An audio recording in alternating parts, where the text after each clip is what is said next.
right. Quiet in the studio. There's a lot been happening this week, and we've got a lot to talk about, and the Raven's not here, so it gives us more time to talk about these things. So here we go. Well, hello there. This is your absolutely fabulous digital host of that digital pub called Cheshire Matters. And tonight we are without the Raven.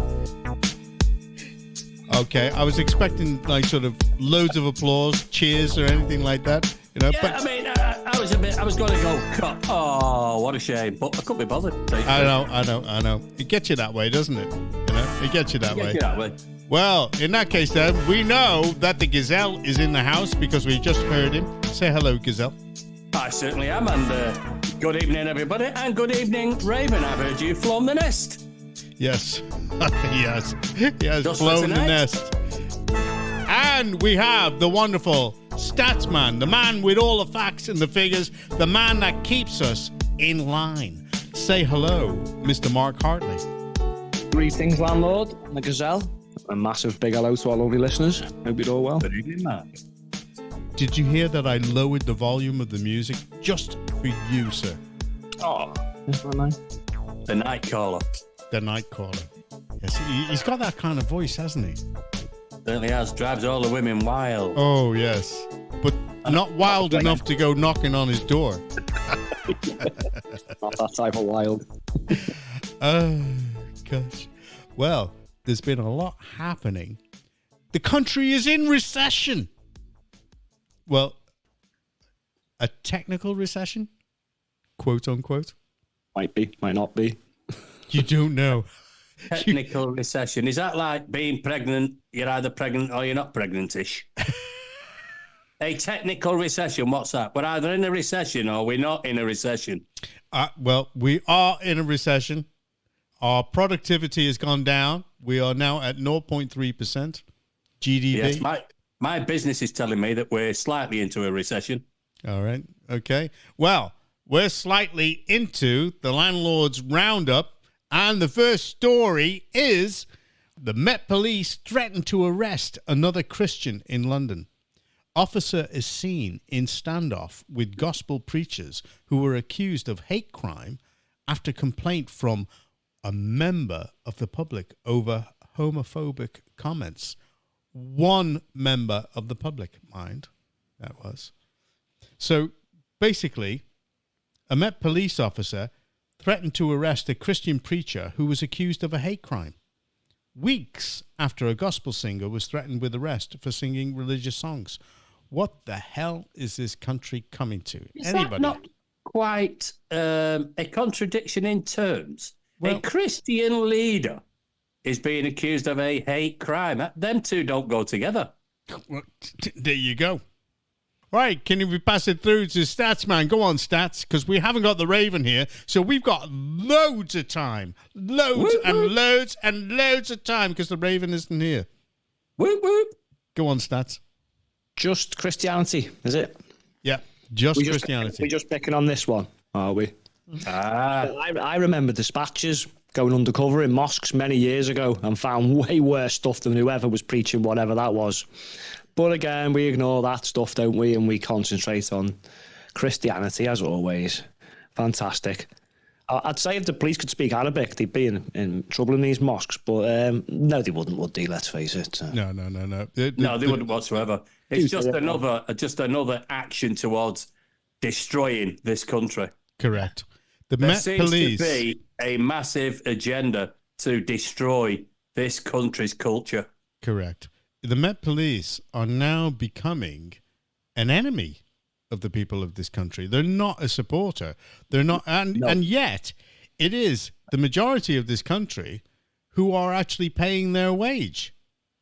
And as far as I can see, they're actually biting the hand that feeds them, and I'm sick and tired of it. They need to understand now that if they carry on doing what they're doing, people in this country are going to find a way politically to actually stop paying them and pay another police force. Go ahead, Mark. I wish they would. Will it be politically, though? I mean, you look at some of these demonstrations from the truckers across Canada and America and the farmers in Europe. In fact, the truckers in America now are refusing to take stuff to New York. They said we've had enough of the left's treatment of Trump.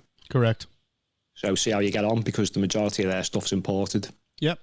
And once they begin to understand when people down tools and don't support the police, the Met Police are actually sitting there and they're thinking, the leadership thinks, well, we'll just keep on going. If the people do not support them, then they have a massive, massive problem. Go ahead, Mark. They're already losing a lot of the firearms officers because they won't support their own officers. It's what's happened in America. Looks like, the old George Floyd thing. It looks like they're trying to do this over here now. So, the police shoot someone and it's like, we don't care. You're up on a charge. So if you're going to start losing your firearms officers, I think we've got a slight issue. Yeah. So it won't be long till the rest of them walk as well when they've got no one who's armed to protect them. Yeah. Let's see how this unfolds. And don't say we didn't warn you, because we always do. Well, they're getting it wrong. Left, right, and centre. Yep. And that's the truth. And it's because they're probably getting conflicting communications from the government, because the governments are in a total and utter mess at the moment. Let's move on to the next one, and this is more local. Cheshire East. The deputy says he can't live on a £30,000 pay. A council leader, deputy leader, said he can no longer afford to do the role on £30,000 a year. Independent councillor Craig Brown said the post at Cheshire East Council was financially unsustainable for him. He described the role as a full-time job on a part-time salary. Now, has this guy got another job anywhere? Do we know? That's a part-time salary, is it? 30 grand a year, yeah. 30 grand a year. Yeah, as a councillor, that will be part-time. That's a nice part-time salary, I'll be honest with you. And I'll tell you what, I've got to jump in on this. Nurses, love them to bits. But certain comments that are coming out with, that we've got nurses living at food banks, etc., etc. Well, the starting wage for a nurse, you're running around about 24,000. Yeah. And again, if somebody can't live and they're living on food banks at 24,000, well, I'm sorry, but they really need to cut their cloth. Yep, absolutely. Go ahead, Mark. Maybe this council leader needs to ask the CEO and all the management for the borough, because I think we reported on recently and a while back that Cheshire East have actually got one of the highest wages. Yep. For all their officers. So it's all right to pay them 150, 200,000 a year, but the leader just gets 30. Yeah. Something's totally wrong in this country with the way money is distributed. Well, to be honest with you, I don't even know why we need these councillors there. Because quite simply, they're not knowledgeable. They don't have knowledge of the particular jobs that they're supposed to be doing. You're telling me, John? Yeah. So I say, why don't we get rid of all the councillors and just get somebody in to run the council properly, like a corporate? Go ahead, Mark. They've definitely got no knowledge, because did this guy not research this job before he went and took it? So you stand in election for a wage you're going to get and then moan about it afterwards. What world do these people live in? Do you apply for the job knowing that wage isn't going to be enough for you to live on? Yeah. If you think you can get more. No, totally agree. Living in a dream. A part-time wage, £30,000. Not so part-time. I'd say, I don't know what hours he's working, but let's say 10. So pro rata, he'd be on 100,000 if he was doing it full-time. What are they talking about? So he must have some other form of income. I know when the Gazelle is getting really irate over something, because his voice goes higher in his pitch. I know. I'm telling you, I've got things written down here that I'm just sticking pins in my eyes. I'm sorry, honestly. Well, let's move on to the next one quickly. The post office boss said, I was told to stall compensation to help Tories. Henry Staunton had only been in the post since 2022, but when he was sacked, he said Kemi Badenoch told him somebody's got to take the rap. So his main thing is, he said that basically he was being forced by the Tories to stall the compensation to the post office postmasters and the postmistresses, or sub-postmasters. Okay. And on it goes. It just goes on and on, doesn't it? Yeah. So the more revelations come out about it, the worse it gets. Oh yeah. So and Kemi Badenoch does not come out of this too nicely, because she came back and said, he's telling lies. Now, why would this guy tell lies about something like that? He's out of the job, yeah. And also, he would be causing himself problems for any future jobs which actually involved the government in that way. So why would he say that? It's obviously true. And I've gone off Kemi Badenoch. I have to tell you now, I've gone off her completely. Go ahead, Stats. Well, I believe him too, because there's a pattern emerging here, because the government not very good with compensation. Some of the people, who were injured by the safe and effective jab, I mean, how do you put them two things in the same sentence? But I was being sarcastic. Some of them haven't received the money either, and a lot of them are just being ignored. Prove it, basically. Yeah. So, yeah, I believe him. Well, that's the way that I feel about it. And the other big story, how did Navalny, the Russian opposition leader to Putin, how did he die? Choked on a fishbone. His body was found bruised in the morgue. I mean, this kind of makes a mockery of Putin, to be honest with you, when your opposition leader dies in a prison that you're controlling. What is the score there? Another Jeffrey Epstein, do you think? Well, I'm sitting there and I'm thinking, Putin's just made a big mistake, unless the prison officers have gone above and beyond their position and taken their orders a little bit too seriously. Now that they've done that, Putin really doesn't have any credibility. And he's hoping that this will all be forgotten in a couple of months, but I don't think it's going to be forgotten. Someone might have done this to get at him, to then put the blame on him. You're never going to know, though, are you? This is the problem. Yeah, this is the thing.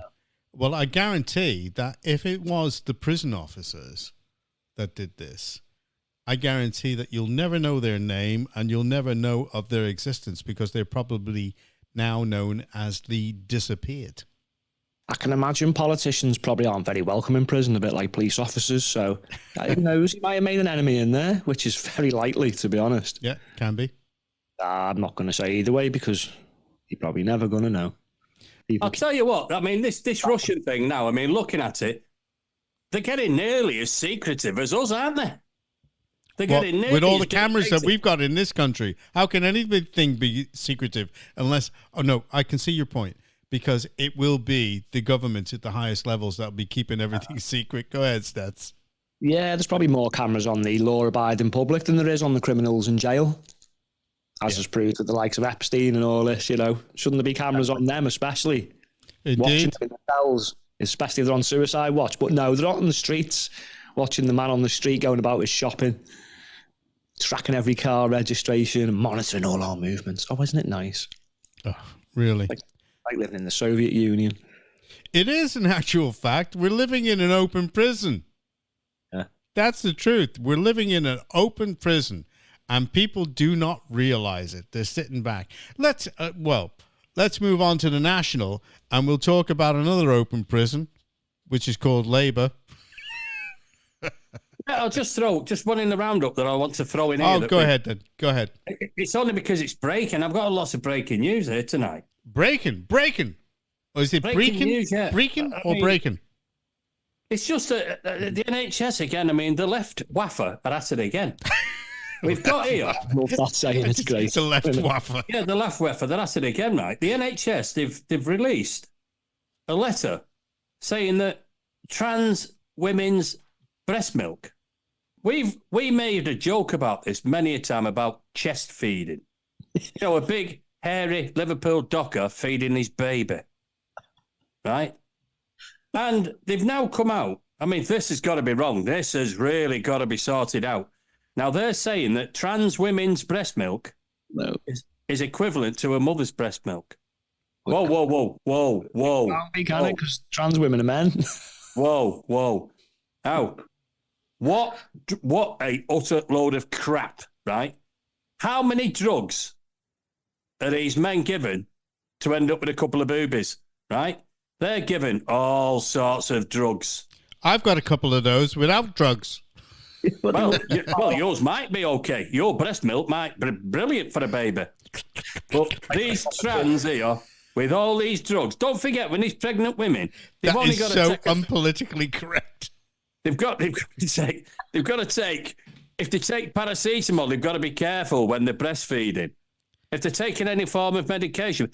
Now, these numpties, what they're doing is they're shoving all sorts of chemicals in the body to get themselves a couple of boobies. And then they start putting milk out. No. Mine are coming naturally. But they're not biologically designed to produce milk. It's a whole load of nonsense. He's laughing away there. You can see what I'm talking. Maybe we should all rock up to the hospital and say, we run out of milk for our brews. Can we borrow some? No. I had goat's milk in my coffee once, and I'll never have it again. And there's no way I'm having an airy docker's tit in my coffee, I'm telling you. That ain't going to happen. You know, I think rather than trying to argue with morons over this bizarre nonsense, we've just got to take the absolute piss out of them, to be fair. You know what I mean? Oh, yeah, definitely. Yeah, I think that's the only angle that might, yeah. Got to be shame them out of it, because you try and debate them and they've got no brains to debate, so what's the point? That's right. And if you haven't got the ability to debate, then you can't actually get down to any resolution. I know, if you ask a 7 or 8 year old if men can produce breast milk, just look at the look on the face when you say it. Not that you should happen to be saying this nonsense to children, but we have to now to just set the record straight. I think the record straight. I think that we're on this subject. We need a mass debate. Telling you, because it's absolutely pathetic. This has got to be stopped. Stop it. The Raven wouldn't be part of this conversation. He would be disgusted, sir. Disgusted.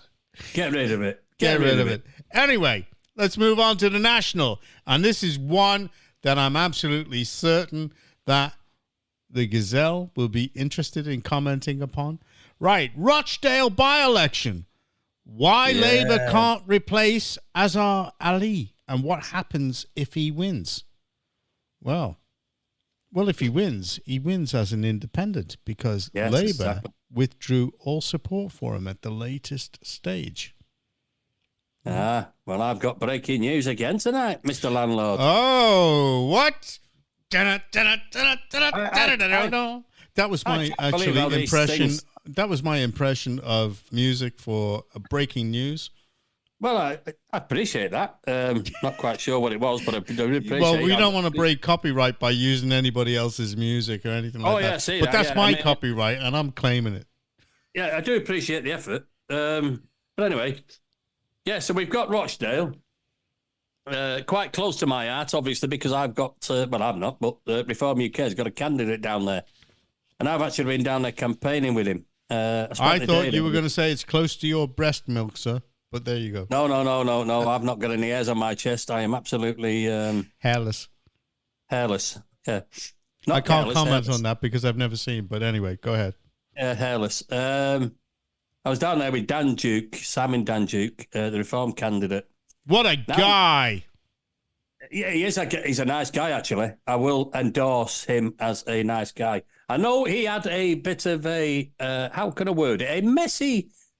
questionable past. Questionable, messy private life, but these things happen. It happens to us all, I should say, maybe. Not me. Not me. I've been happily married for all these years. And I say that happily, quote, unquote. Happily married. You and Mr. Raven. He's also been happily married. Oh, yeah, he's another one that goes happily, quote, unquote. I will withdraw that last comment, that some people have, little bits of messy marriages. Now, this could really go anyway, this. You've got Galloway chasing the Muslim vote. From the river to the sea.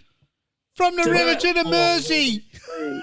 I tell you what, on a serious note there, right, when I saw that the launch of Galloway's campaign, where again were the police? Because he had them all chanting, all the Muslim groups that were around him chanting, from the river to the sea, we shall be free, free Palestine, etc. Now, hang on. If that's not hate speech or creation, what is it? I don't know what is, right?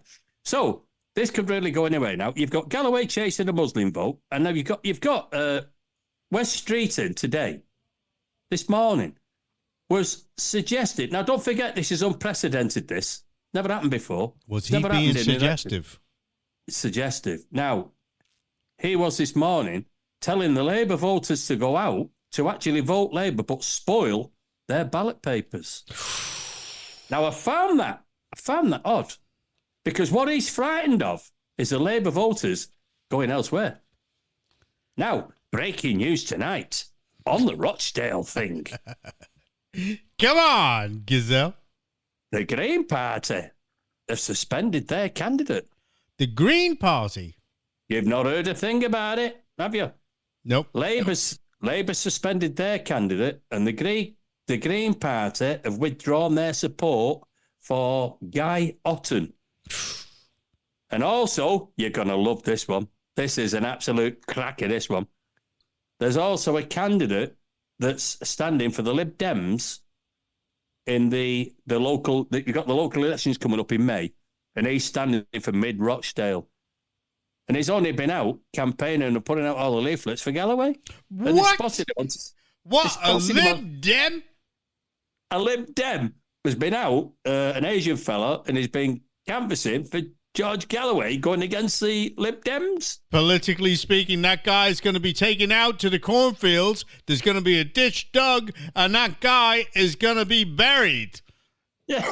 That's it. Hey, honestly, I absolutely love it, this. He's been out, putting out leaflets and canvassing for George Galloway in this by-election, and he's standing for the Lib Dems. Anyway, oh, my word. That is just...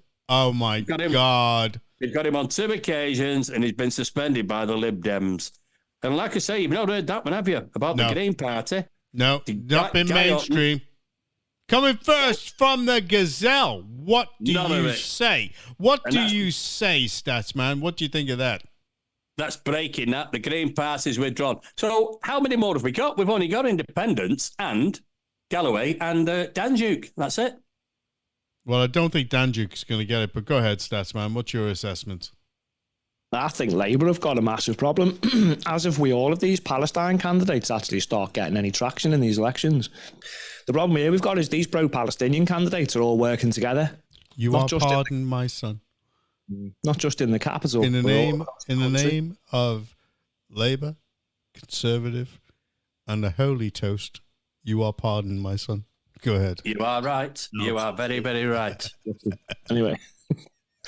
No, they're trying to unseat politicians, which is fair in my book, but I'm just not so sure on their agenda here. I've always said that Labour's heavy involvement with a certain community will come back to bite them on the backside. And I think this one has. Now, like Trevor said here, this isn't about Labour, and it's not about the Lib Dems, and it's not about the Greens, and it's not about Rochdale, and it's not about grooming gangs, it's not about England, it's not about our constitutional monarchy. We all know what this is about, and it's about their religion. Now, if Labour don't vote for reform in Rochdale, they're either going to be left with the fake Conservatives, who they really love, or the jihadis. So they've got a choice to make here, haven't they? So they're just going to spoil the ballots now, are they? Which I can see it'll work, because there's going to be a general election soon anyway, so hopefully they might be able to get a different candidate in. But we'll just go back to Galloway. The absolute state of his campaign launch. It literally consisted of him standing on some stairs, speaking some Arabic, and whipping up a predominantly Muslim crowd. And as you said there, leading from the river to the sea chant. So yeah, where were the police if they're cracking down on all this? I'd say Rochdale probably got more priorities. The rape gang scandal. You know, you've got financial worries now with local governments and stuff. But instead, it's all got to revolve around this Palestine thing, hasn't it? They're not, the best people aren't putting themselves forward for these positions. Instead, we're getting people who prioritise their religion and foreign conflicts. Yep. And with Galloway, like Trevor said, it's selective outrage. And he's using the Muslims to gain power. The funny thing about all this is I think Keir Starmer's probably doing more than anyone to alleviate this problem. I'm actually amazed at how many of these Palestine, or I'm going to say Hamas sympathisers, he's actually binned off. But if he thinks ditching a few of them for a few comments is going to fix this, then he's sadly mistaken, because with them, I'm afraid religion comes first. And they're totally brainwashed into believing this genocide nonsense. Everyone's a Zionist. You know, it's all Israel's fault. Have you seen Starmer's flip-flop again this morning? Oh, what's he changed to this time? He's turned round now and he said, we have to have a complete ceasefire. Oh, is this because he's realising he's going to lose more than just a few people? He's going to lose the Muslim vote. But the Muslim vote in Rochdale is only 1/3, you know, of the voters. I know. It's actually 1/3. So the other 2/3, what are they going to do? I don't know. But where's the vote going to go? My main issue with all this is this what politics has begun now? Thanks to multiculturalism. All the world's problems now wash up on our shores because we left half the world come here. And I've said this before, we can't be the world's police while allowing people from the countries we're trying to police, so to speak, come into our country to stay here. That's an excellent point, that, Mark. Otherwise, like this, everything's got to revolve around Gaza now. And it's not just them. There's other groups jumping on the bandwagon now. Yeah, but this country isn't Gaza. No, I know, but I know it's selective because there's lots of other conflicts going on where Muslims are being killed or encamped, say, by the Chinese, but they're totally ignored. Now, is that because there's no Jews involved? And I think everyone's realising this now. Nigel Farage has come out and said he's worried, which is rich because we tried to warn about all this, 8, 9, 10 years ago, and we all got called Nazis or whatever it was. I just think we've got problems coming here with this. And you look, but people are starting to wake up. Look at James Whale. Since this whole Gaza thing's come out, he's just been having imams on there, just questioning him non-stop about Islam and why is it violent and why. And you're just like, wow, is it now finally sinking in?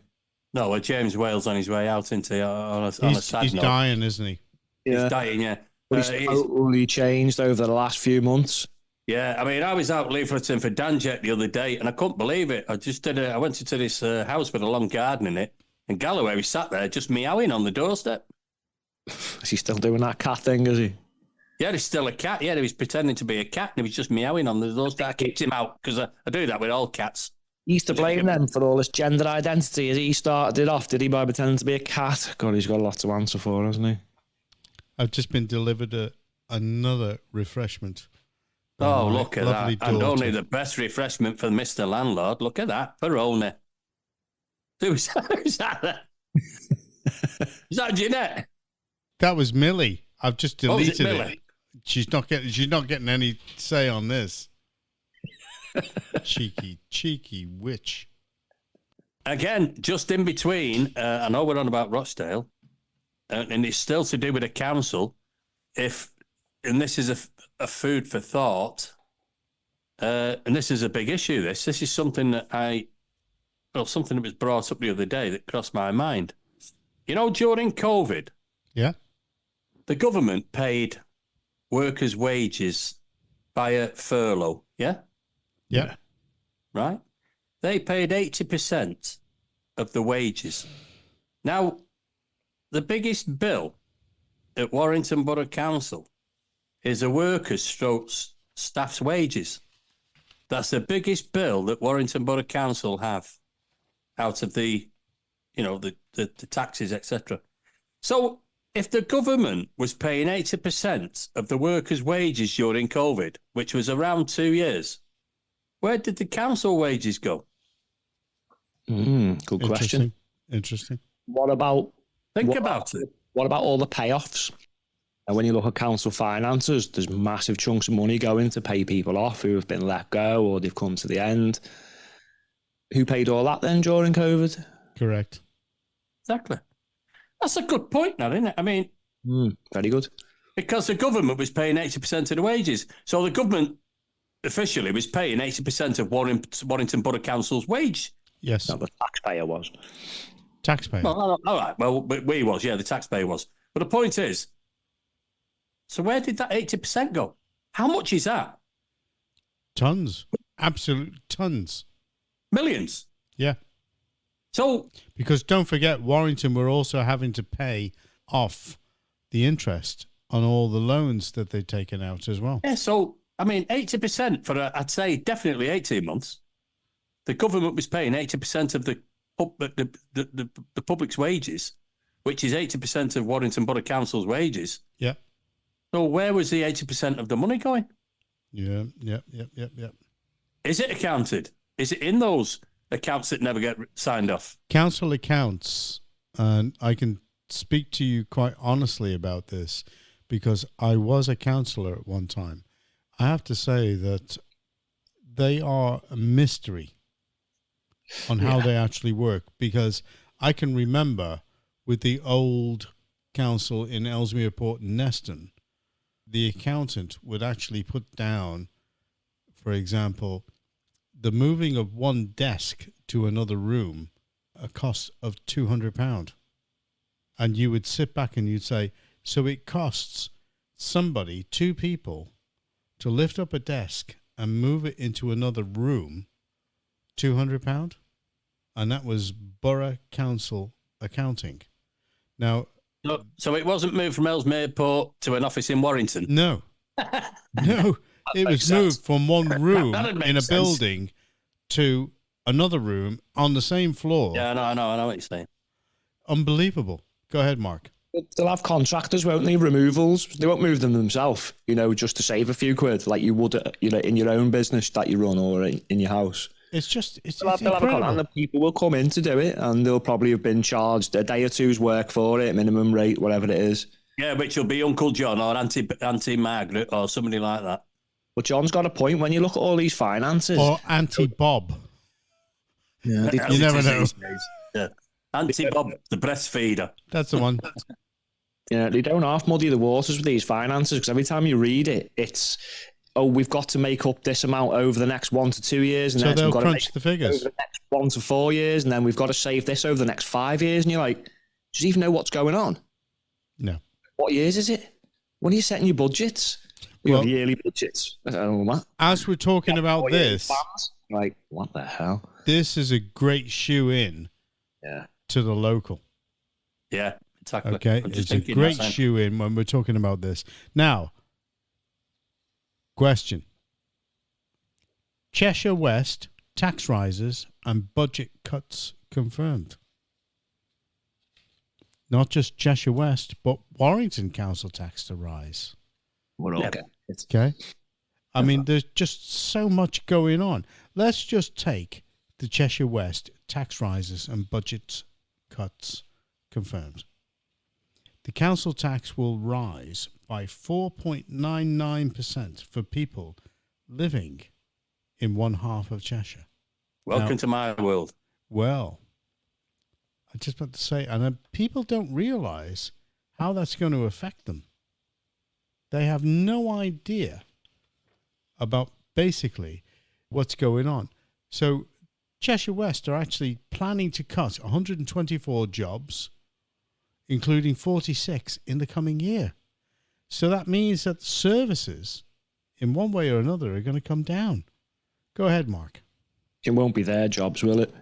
No. Again, this is my point. Where's our democracy? This democracy they all shout We're about. supposed to be able to have a choice on this at 4.99. There's no referendum. It's literally the Localism Act. What's the point of all these acts and these codes of conducts, etc.? They're just going to totally ignore them. So both the government and council are literally, again, they're taking the mick here, and they can't wait. But this has been coming, John, and we've said this. The last 3 years, we've reported on this.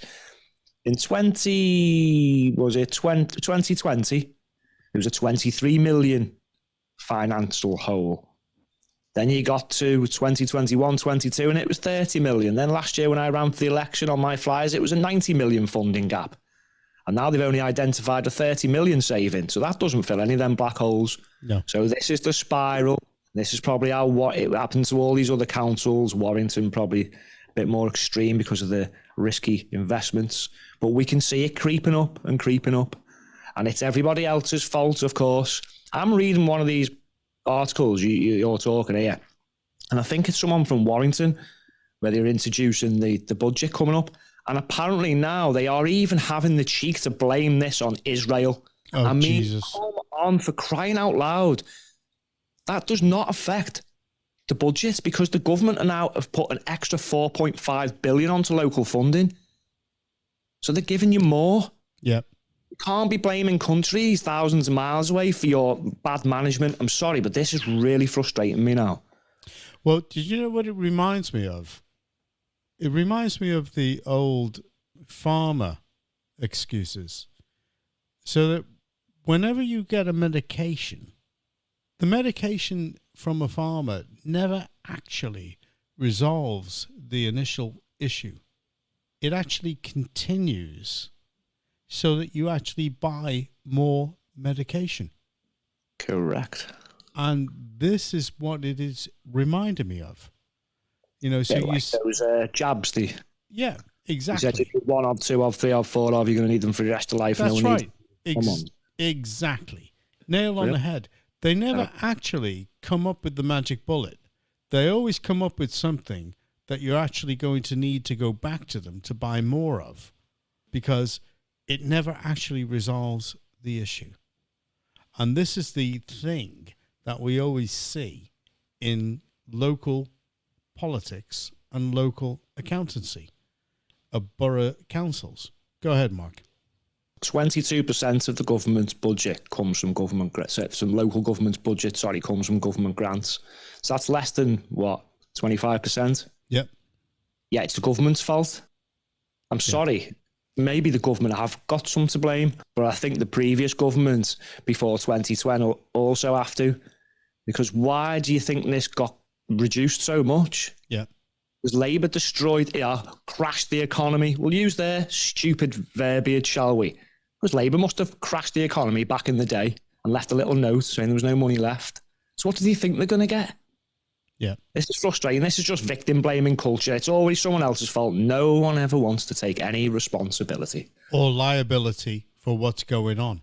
Because name me any councillor that's leader of the councils that have ever actually accepted liability for the poor investments and the wasting of money from the decisions that they've actually led. Go ahead, Gazelle. Oh, we need more money with skins. You've just taken me off my trap there, Jonathan. I received an email the other day off a constituent, because obviously, as you know, I'm standing for Reform UK for Warrington North. Yay, the Gazelle! And they said to me, would you make sure that there will be an inquiry into this 1.8 billion debt? And I said, when you get elected, I love them. I love my fans. When you get elected, will you make sure that there's an inquiry that goes into the signing of these accounts and also into the 1.8 billion debt? Will anybody ever get Russ Bowden as leader of the council for actually leading people into these debts? Will they ever get any liability against him? And I said, Mr. Landlord, I state to you that if I am elected for Warrington North, I will do my best to make sure that there is an independent inquiry as into the debt that has been accrued in Warrington Council. And I also assure you I'll go up and above that, and I will do my best to make sure that the council leader and his deputy leader will be made accountable and not just walk away into the sunset. That's it, the liability. I wrote that in an email to one of my constituents. I said, I will do my best. I will go up and above what you're asking, and I will make sure that they are accountable for what they've done in this town. Not just in a Labour-controlled council, but even in Thurrock Council. I mean, Jesus, the stuff that's gone on down there is just incredible. Go ahead, Stats. Yep. Oh, I can put a stop to all this. How about some liability or accountability for the people who voted these people in? Because they're doing it over and over and over again. So we've took loads of stick for failed Brexit, which still hasn't really happened and should have been way better than it was. Yeah. That wasn't our fault, but you get grief for it non-stop. So how about we change the system here? Well, if only. And that'll stop them from voting people over and over again, won't it? Stupid people, tribal voting. Before Trevor comes in, though, this is one of the things, right? So you never hear any of them complain about billions wasted on all this green nonsense. There's always cash for, I don't know, wars or like silly little woke virtue signalling projects like I'm going to do a shout down to in the Sadiq Khan. There's unlimited. Don't forget the LGBTQ plus alphabet crew. Well, all the money that was spent on that kind of crap. I'm just coming to this one now, so... While we're now being told we won't have any Christmas lights, I can bet you my bottom dollar they're still funding gay pride. Oh, if they do, after cutting off the Christmas lights, if they do, I'm telling you what, Louise Gittins is going to get some massive hassle from us. We are just going to turn around to say to her, what are you going to do? Christmas lights? Christmas lights? I'm sorry, but, you're full of it. I'm telling you, I have a note Louise. here that leads on from what Mark said. Price rises. This is what I've written down tonight. Warrington again, 4.99%. Oh, yeah. I'm sick of this maximum rise every year. You're only getting it now. I've had this for the last 12 years, right? And yet the morons... Now, I am standing for council this year, up and above what I'm standing for local. Yeah, the Gazelle. I am standing for local council again. And yes, the morons still vote Labour in time and time again. If they do, they're an idiot because it's Labour that got them into a $1.8 billion deficit. And I'll say it again. The morons. It's written down morons there. With a capital M. The morons keep voting them in. Idiots. But I'll still stand. I will still stand and I will give them that choice. But they won't take it. They will still vote Labour in. They are morons. Morons. They are. Anybody that votes Labour in Warrington is a moron. Is a moron. Well, anywhere, full stop. We spoke last week, this tribal thing. People need to now start using the brains, if they've got any, and think logically about the good and the bad decisions that are being made. And voting these people in repeatedly for this conveyor belt of failure is a really bad decision. Yeah. And it's no good. We don't like the Tories. No, we don't like that Keir Starmer. Stop all this nonsense. Let's fix this problem. We've got massive issues coming here. And all people's agendas are always the opposite of what it needs to be. Gaza and all this other stuff. How about England, please? For England. Once. Goddamn lives. Let's get back to Nimrod by Elgar. Some of the great things that England ever put.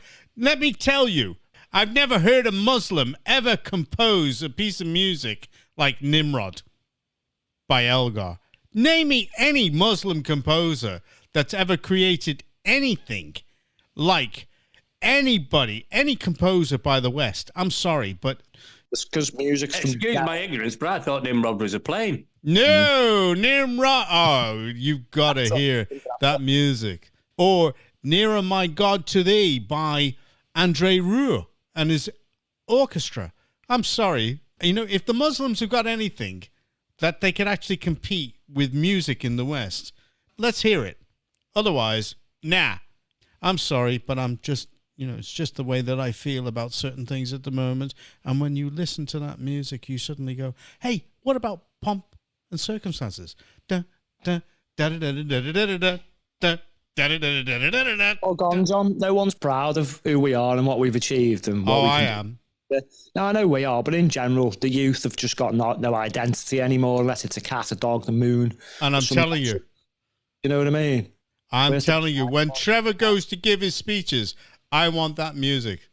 It's because they took words away as well. Like, to be proud of something was a good thing at one point, unless it was about England or your ethnicity. Now you've just got to be proud about your sexuality. Yeah, or your pronouns. Get lost. I don't want to know. Shove it. I want the music for Trevor to be da da da da da da da da da. I want him to come on like this and give a speech at a lectern, just like an American president. Just not like Joe Biden in the red. I just want to talk. I just want to say what a great. Is it day? Is it night? Is it what? Ice cream. Ice cream. That's the one. That's the one. I like kids touching the hairs on my legs. Oh, what about ice cream? That's Joe Biden. That's Joe Biden on the buttons. All right, here we go. Well, we can't ask the Raven to go buy a drink, and we wouldn't want to get a drink off him because that guy never has any money. He never has anything to bring out. We don't care anymore. We just want. He's got nothing to bring to the party. No, he's got nothing there. All right, that's it. Okay? So, if you come on next week, you come on. If you don't, well, is anybody going to be shedding a tear? What? I heard that. What? There you go. There you go. Raven who? Raven who, I heard. Raven who? Raven who? Raven lunatic. Anyway, go ahead. Statsman, have you got any? Let the Gazelle go. The Gazelle. Oh, Gazelle. Have you got any shout-downs, or shout-ups, or whatever? No, it's more sort of it's a statement, really. The vacuum cleaner salesman knocked on my door this morning, about 10:30 it was. And before he spoke, he tipped a bucket of dog shit all over me carpet. And he said, if this vacuum doesn't remove every trace of it, I'll personally eat what's left.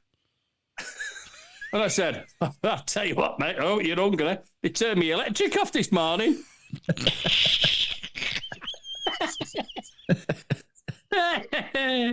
Love it. Oh my God! Oh my God! I needed something like that after this one. Go ahead, Mark. Go ahead. Tonight, So frustrated. I was like, please tell us a good joke. Yeah, I can't top that. So I'm going to do a shout down to Sadiq Khan for whatever the hell he's doing. Apparently now we're not interested in statues of the Queen on this fourth plinth. Apparently it's got to be a tribute to, well, I'm going to say the proper terminology, trans prostitutes, not sex workers. They are prostitutes who are apparently marginalised. Now, I've got a theory on this one. So when the curb crawler pulls up on the road and he says, how much for the BJ, love? And she turns around and goes, 20 quid. And he screeches off and you can smell the rubber. That's not marginalised. Is it? It's how much? 20 quid, mate. 20 quid. On your wheel spin off ski. That's not marginalised. That's just no one's interested. Well, this is going to send all the listeners from the blind institutes going crazy. But hang on, it says more about Sadiq Khan. Why is he in with loads of trans prostitutes? Why is he trying to give them tributes? I have no idea. If you think about it, that isn't going to do fathom well. I don't know why any Muslim votes for him because he's definitely not one. That guy is nutso. If he doesn't get voted out at a certain time, then this country is lost. It's going to split. London can go, well, I was just going to say London can go themselves. Has he got a wife? Is he married, Sadiq? Yeah, he is married. I think if my other half was banging on about trans prostitutes and stuff, I'd be really concerned, to the point where I'd actually be filing for divorce, regardless of proof. She's only waiting to see if he gets back in. If he doesn't, then she'll divorce him. She'll divorce him. She'll get rid of him. Oh no, it was probably a Sharia wedding, so he can divorce her by saying I divorce you 3 or 4 times, but she has to go through the whole rigmarole of the imam. Can we do that over here? Can we? I divorce you. I divorce you. I divorce you. No, I'm not divorced. It didn't work. It didn't work. Soon enough, John. Don't worry. You'll get no choice in it. And the shout came back in your dreams. Okay, I'm calling it. I'm calling Sadiq's wife needs to check his phone. I'm calling it. That's got to be the best one. I tell you what, if the Raven stays off more and more and more, we're going to get more and more radical. I'm telling you. I'm not going to be sitting here thinking I've just got to watch what I've got to say because this man is chewing oats. Forget it. No more. No more. As far as I'm concerned. Hey, Sadiq. Right? Eat my shorts. What we gonna do on a serious note if he gets elected in May? Oh, Jesus. Okay. It'll be war. We'll just set the Templars against him and just start a new war against the Muslims in this country. Let him carry on. He's probably alienating them as it is. Oh, yeah. And just say to him, look, you're a minority. Okay, get used to it. I really think that the only chance we've got of getting rid of him is if Jeremy Corbyn stands as independent, which will absolutely split the vote. because you got Howard Cox for Reform, who's not going to take anything anyway. No. You've got thingy for the Conservatives. Get your words together. Come on. No, I was trying to think of a word while I was just dragging it out, but I can't think of a name actually.